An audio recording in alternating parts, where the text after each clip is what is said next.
सभी देशवासियों को महेंद्र आचार्य का सादर प्रणाम है। मैं हिंदुस्तान के सभी भाई बहनों से और हिंदुत्व के मानने वाले सभी संगठनों से, सभी राष्ट्र की रक्षा करने वाले लोगों से एक बात कहना चाहता हूं, और ख़ास तौर पर जो हमारे धर्मगुरु हैं, जो हमारे महापुरुष हैं, जो हम लोगों का मार्गदर्शन अपने प्रवचनों से के द्वारा लोगों को जागृत करते हैं, उनकी आत्मा को जगाने का काम करते हैं। बड़े बड़े संत और बड़े बड़े महात्मा जो अपने प्रवचन टीवी चैनलों के माध्यम से या अपने भक्तों को आत्मा से परमात्मा का मिलन कराने का मार्ग प्रशस्त करते हैं, जो लोग इंसानियत की बात करते हैं, जो ईश्वर की राह पर चलने का मार्ग दिखाते हैं, मैं ऐसे संतों से, ऐसे महापुरुषों से, ऐसे प्रवचनकर्ताओं से एक अपील करना चाहता हूं। अपना बेटा, अपना समझ करके, अपना भक्त समझ करके मेरी एक अपील हो सके तो स्वीकार करने का कष्ट करें। मैं सभी संत महाजनों से यह निवेदन करना चाहता हूं कि हर शहर, हर गली, हर जगह, हर गांव, हर कस्बा, हर जिला, हर प्रदेश में हमारे महापुरुषों का, हमारे संतों का, हमारे प्रवचनकर्ताओं का कार्यक्रम होता है। बड़े बड़े समागम होते हैं, बड़े बड़े पंडाल सजाए जाते हैं, बड़े बड़े कार्यक्रम होते हैं। मैं अपने संत महाजनों से यह निवेदन करना चाहता हूं कि सत्य का मार्ग दिखाने के साथ साथ इस राष्ट्र की, इस देश की रक्षा के लिए उनको जगाने का भी काम किया जाए। दो शब्द उनको ये बताने का काम किया जाए कि परमात्मा से और आत्मा का मेल का तो रास्ता मार्ग दिखाते ही हैं संत महापुरुष, लेकिन इंसानियत की रक्षा के लिए, मानवता की रक्षा के लिए ईश्वर धरती पर नहीं आएंगे। उनको किसी न किसी रूप में जन्म लेते हैं, मानव का रूप धारण करते हैं, तब वो इस धरती पर अवतरित होते हैं। और हम भक्तों का, हम इंसानों का, हम मानवों का ये भी कर्तव्य बनता है कि इंसानियत की रक्षा के लिए, मानवता की रक्षा के लिए और इस राष्ट्र की रक्षा के लिए उनको अपने प्रवचनों के साथ साथ ये भी मार्गदर्शन किया जाना आवश्यक है कि निशाचरों से, जिहादियों से, असामाजिक तत्वों से, राष्ट्र विरोधियों से कैसे उनका मुकाबला करना है। उनको मुकाबले के लिए, उनसे लड़ने के लिए, उनसे बचाव करने के लिए, इंसानियत की रक्षा करने के लिए उनको उनका मार्गदर्शन किया जाए। जो भी भक्तजन हैं, जितने भी संत महापुरुष हैं, परमात्मा हैं, जो अपने भजन के द्वारा, अपने प्रवचनों द्वारा लोगों का मार्गदर्शन करते हैं, ईश्वर के रास्ते पे चलने की बातें करते हैं, उनको ये भी एक अध्याय जोड़ा जाना आवश्यक है कि इस राष्ट्र को जिहादियों से कैसे बचाया जाए। क्योंकि हिंदुत्व और हिंदू समाज, हमारी सनातन संस्कृति केवल यही नहीं सिखाती है कि इंसानियत से प्रेम करो, मानवता से प्रेम करो, एक दूसरे की मदद करो, एक दूसरे की सेवा करो। हमारा सनातन धर्म ये भी सिखाता है कि अत्याचार से कैसे लड़ा जाता है, अत्याचार को कैसे मिटाया जाता है, अत्याचार को कैसे खत्म किया जाता है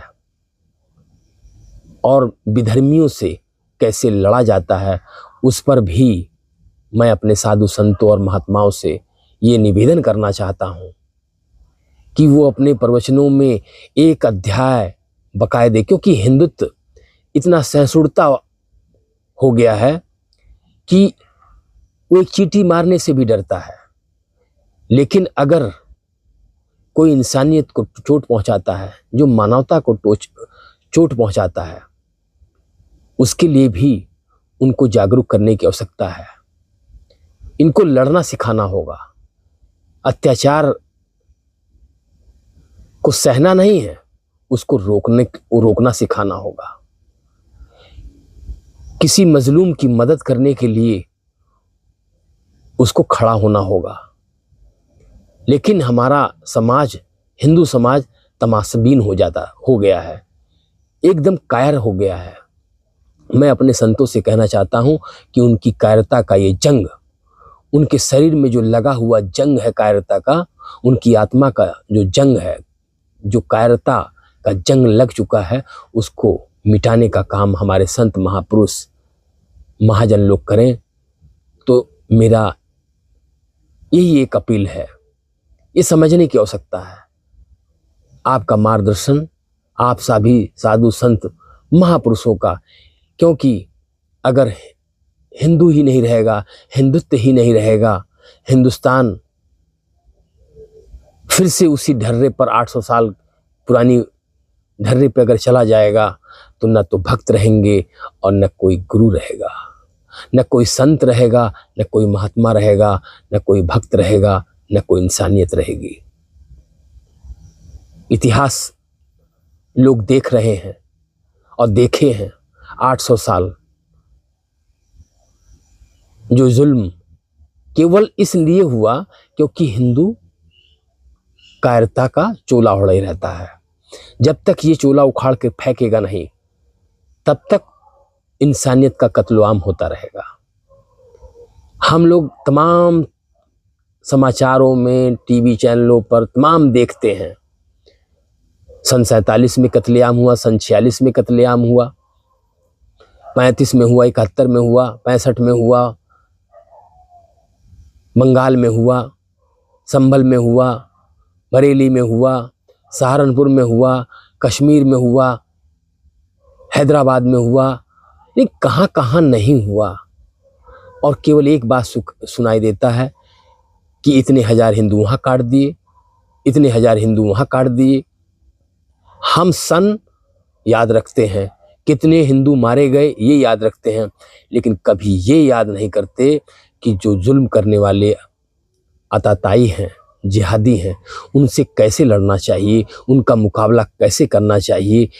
मैं सभी संत महात्मा से, पुरुषों से, महापुरुषों से यही निवेदन करना चाहता हूँ कि उन्हें गीता का भी पाठ सिखाया जाए। अपने संतों को, अपने संतों के प्रवचन द्वारा गीता का भी अध्याय पढ़ाया जाए, क्योंकि गीता में जो भगवान श्री कृष्ण ने कहा है मानवता और रक्षा के लिए, उनको वो पाठ हर भक्त को सिखाने की आवश्यकता है। उनके इस तरह से उनका मार्गदर्शन करने की आवश्यकता है। मैं अपने संत महापुरुष महात्माओं से, पूजनीयों से, अपने गुरुओं से, इस धरती पर जितने भी महापुरुष हैं, उन सभी प्रवचनकर्ताओं से ये अपील करना चाहता हूँ कि ईश्वर की भक्ति के साथ साथ मानवता की रक्षा के लिए, इंसानियत की रक्षा के लिए और इस राष्ट्र की रक्षा के लिए गीता का भी पाठ पढ़ाने की आवश्यकता है। मैं यही अपील करना चाहता हूं, क्योंकि हिंदू कायर हो चुका है। अगर कायर ना होता तो इतिहास में ये नहीं सुनाई देता कि इतने साल पहले या फला शहर में, फला जिले में, फला जगह पर इतने हजार हिंदू मारे गए, इतने हजार हिंदू वहाँ मारे गए। कभी पश्चिम बंगाल में मारे गए, कभी सहारनपुर में मारे गए, कभी कश्मीर में मारे गए, कभी आसाम में मारे गए। कोई ऐसा प्रदेश नहीं है, कोई ऐसा देश नहीं है जहाँ पर हिंदू मारा ना गया हो। और उस सब का वजह केवल एक है, क्योंकि हिंदू कायर हो चुका है। उनके अंदर का हिंदुत्व अंदर से खत्म होता जा रहा है। वो अपनी शक्ति को भूल गया है। जैसे हनुमान जी अपनी शक्ति कुछ समय के लिए भूल गए थे, तो मैं अपने महापुरुषों से कहना चाहता हूं कि अपने भक्तों को उनकी शक्ति याद दिलाइए और महाभारत का अध्याय गीता का अध्याय उनको पढ़ाने की आवश्यकता है। मैं आप सभी संत महात्माओं से निवेदन कर रहा हूं हाथ जोड़ करके, इस देश को बचा लीजिए, इस राष्ट्र को बचा लीजिए, इस मानवता को बचा लीजिए, इस देश को बचा लीजिए, इस इंसानियत को बचा लीजिए। वरना यदि संत महापुरुष,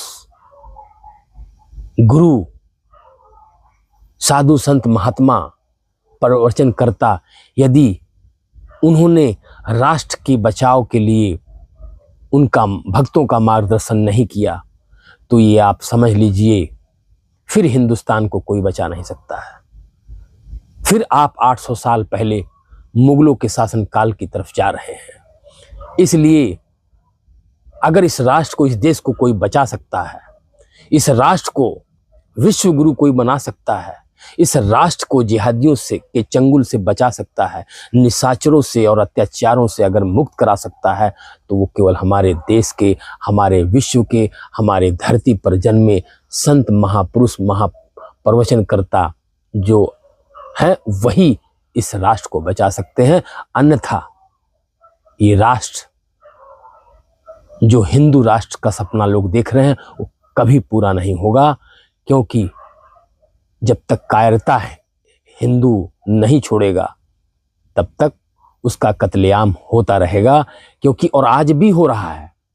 कोई ऐसा जिला, कोई ऐसा शहर, कोई ऐसी गली नहीं बाकी है जहां पर हिंदुओं का कत्लेआम ना हो रहा हो, जहां उनको मिटाया ना जा रहा हो, जहां जिहादी अपनी पूरी ताकत के साथ इनको मिटाने का काम न कर रहा हो।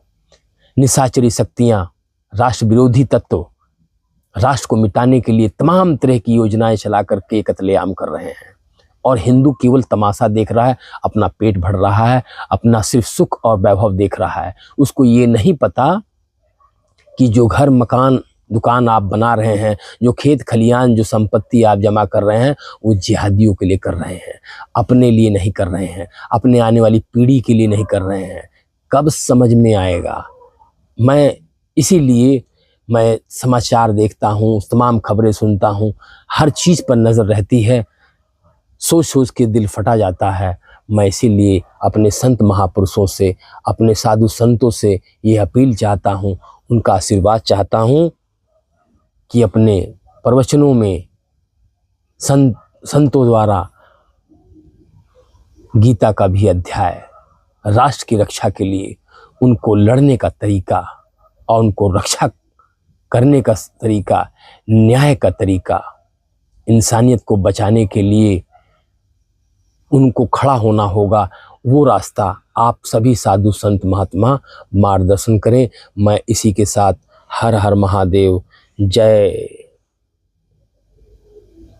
वंदे मातरम, जय हिंद, वंदे मातरम।